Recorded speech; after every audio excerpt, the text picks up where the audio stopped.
Ezequiel Ferreira da Silva nasceu no sítio Passagem das Pedras, no município de Vila Bela, atual Serra Talhada, no sertão de Pernambuco, no ano de 1908.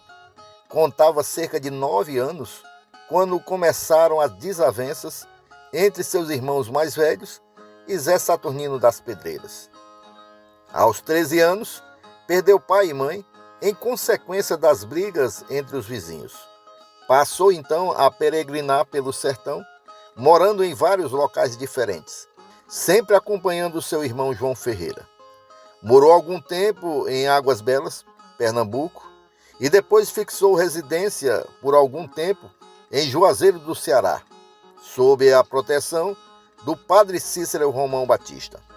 Em 1926, quando Lampião visitou Juazeiro para receber a polêmica patente de capitão do Batalhão Patriótico, Ezequiel ainda não tinha aderido ao cangaço, pois é fácil perceber sua presença vestido à paisana nas fotos tiradas na casa do irmão João, quando está reunida toda a família.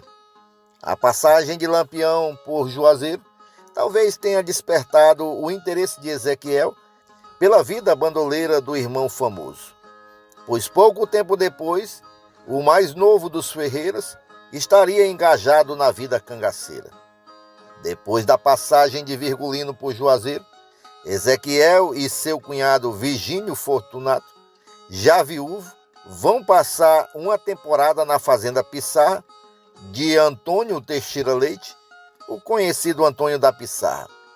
Essa temporada na fazenda Pissarra seria em consequência da polêmica visita de Lampião ao Juazeiro, que deflagrou grande perseguição à família do cangaceiro. Ezequiel passou a querer entrar no cangaço, mas teve em Lampião um grande empecilho, pois o rei do cangaço não queria ver mais um irmão naquela vida errante e perigosa. Entretanto, a entrada de mais um Ferreira no cangaço seria questão de tempo. Ezequiel e Virgínio entraram na vida bandoleira pelas mãos do cangaceiro Bom de Veras, que de passagem na fazenda Pissarra levou consigo os dois para se encontrarem com Lampião na Caatinga. A entrada dos dois parentes teria ocorrido no final de 1926. Pouco depois da adesão dos dois novos cangaceiros, Bom de Veras morreu em tiroteio com a polícia, o que levou Ezequiel e Virgínio voltar para a fazenda Pissarra.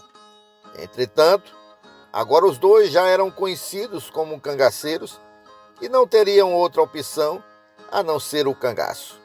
Antônio da Pissarra, através de amigos, consegue avisar Lampião da presença dos dois na fazenda e o rei do cangaço, mesmo a contragosto, aceitou o irmão e o cunhado no bando, isso no início de 1927. Ezequiel entrou para o bando em uma época de apogeu do cangaço, que rapidamente se transformou em decadência, logo após o mal logrado ataque à cidade de Mossoró, no Rio Grande do Norte. O irmão mais jovem de Lampião não tem a mesma resistência física dos outros Ferreiras, acostumados desde cedo à vida dura de almocreve e depois de cangaceiro. Ezequiel, apesar do sofrimento causado pela perda dos pais tão cedo, ainda não tinha experimentado aquela vida sofrida de cangaceiro, pois quando os pais morreram, ainda era muito jovem para tal. Ezequiel ficaria conhecido mesmo devido à sua exímia pontaria. Era um atirador de primeira, tanto que logo ganharia o apelido de Ponto Fino.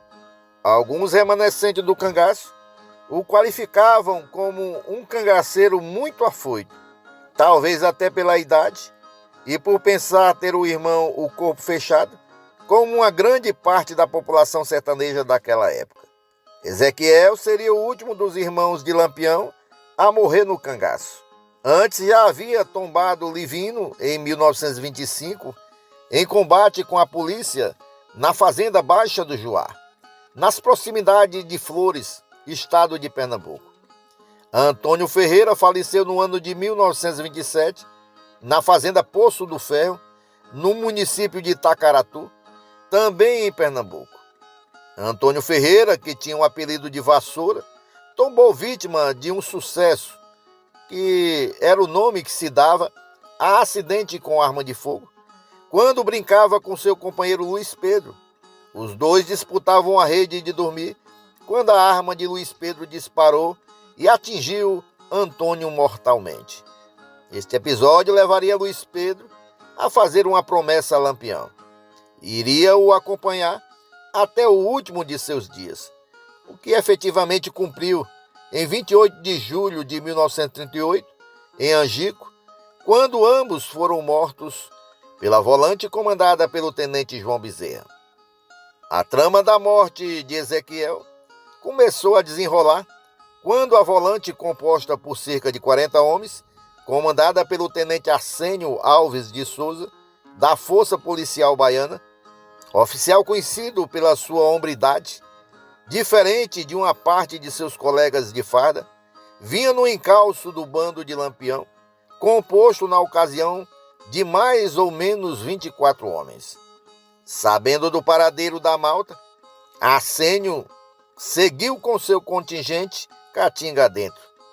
O sargento Leonelino Rocha fazia parte da volante baiana e seria um dos primeiros a tombar sem vida na refrega que estava por acontecer.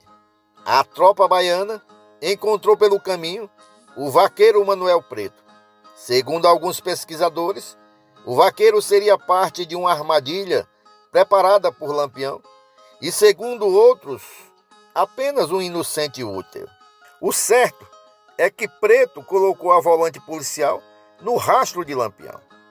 Ao amanhecer do dia, a volante, despertando despreocupada, se vê cercada pelo grupo bem armado de cangaceiros, comandados por Lampião. A surpresa foi o principal ingrediente para as grandes baixas que a polícia iria ter naquela batalha. Tombaram na ocasião cerca de 12 homens, dentre eles o sargento Leonelino, como foi dito anteriormente. Alguns fugiram logo, aos primeiros disparos, enquanto o tenente Arsênio e o rastejador da tropa ainda chegam a disparar alguns tiros.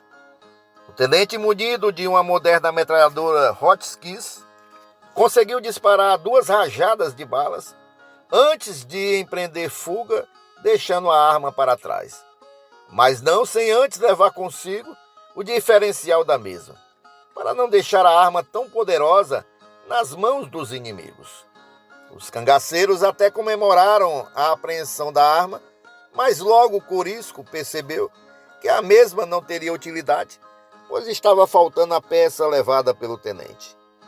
Os policiais deixaram ainda no campo de luta algumas granadas, que, encontradas pelos cangaceiros, foram pisadas, cortadas a facão e surpreendentemente não explodiram. Somente depois de colocadas dentro de uma fogueira, as granadas começaram a explodir.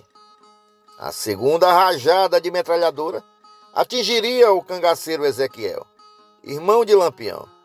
Entretanto, o cangaceiro Ângelo Roque, em depoimento ao escritor Estácio de Lima, transcrito no livro O Mundo Estranho dos Cangaceiros, sustenta a versão que Ezequiel teria sido atingido por um tiro de fuzil que penetrou à altura da barriga, tendo também atingido seu cinturão de balas, explodindo, causando ferimento mortal ao cangaceiro.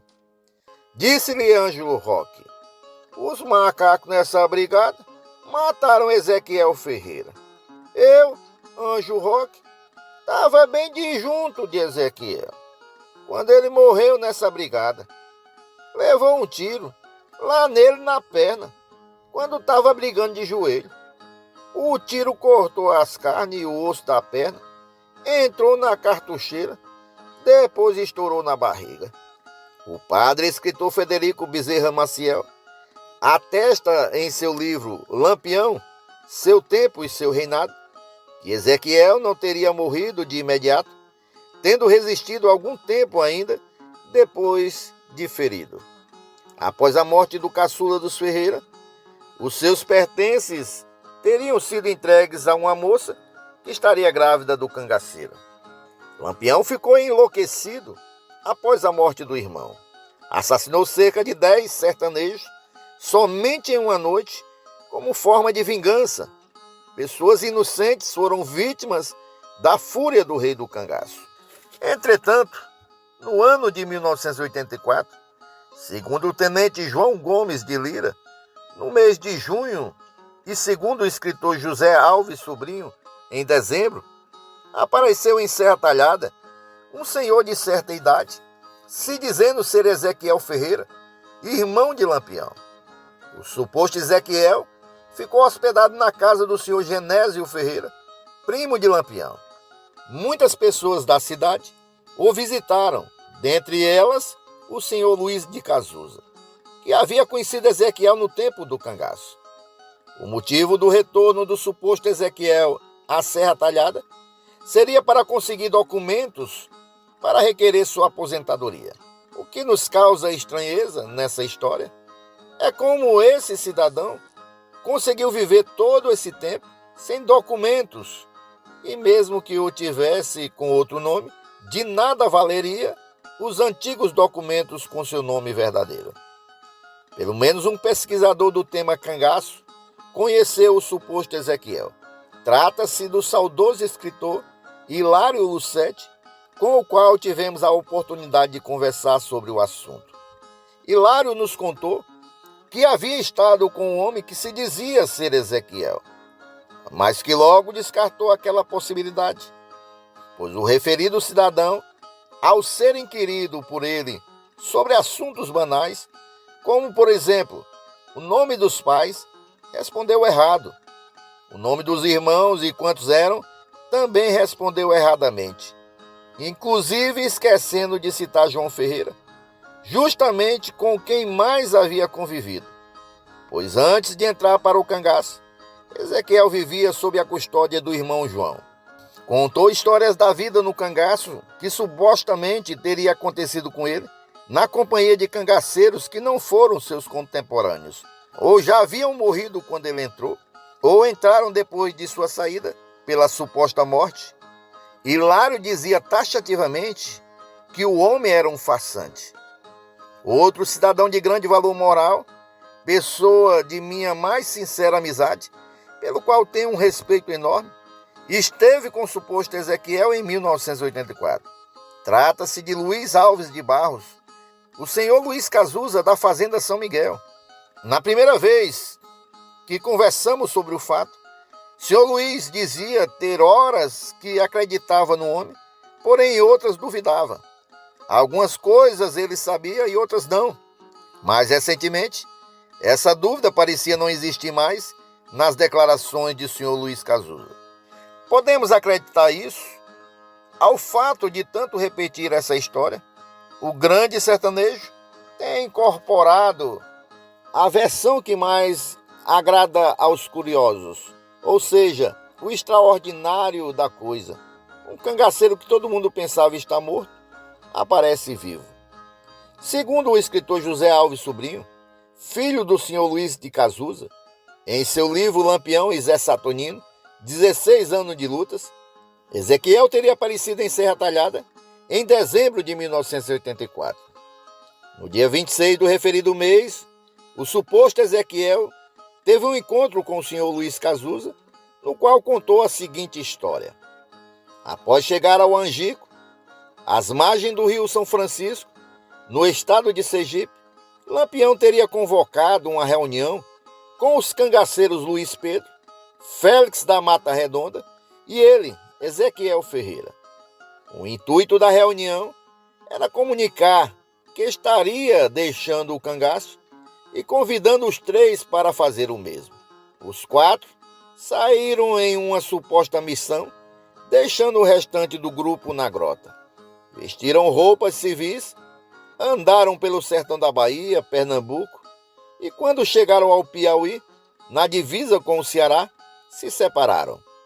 Félix da Mata Redonda teria seguido para o estado de São Paulo.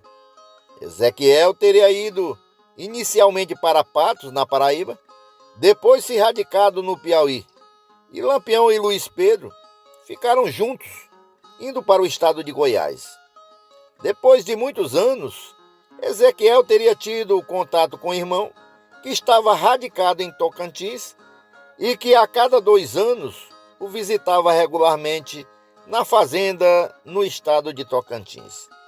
Considerando essa história como verdadeira, perguntamos: Lampião deixou sua companheira Maria Bonita para trás? E os depoimentos que temos dos remanescentes de Angico? Considerando ainda como verdade, onde esteve Ezequiel de 1931, quando se teve notícia de sua morte na Fazenda Touro, até 1938, em Angico? Porque em toda a literatura sobre o tema, ou depoimentos que colhemos de vários remanescentes do cangaço, nesse espaço de tempo, o cangaceiro Ezequiel desaparece completamente. O Ezequiel que apareceu depois de muitos anos, na nossa opinião, é só mais um factoide, e esse sem mistérios do cangaço.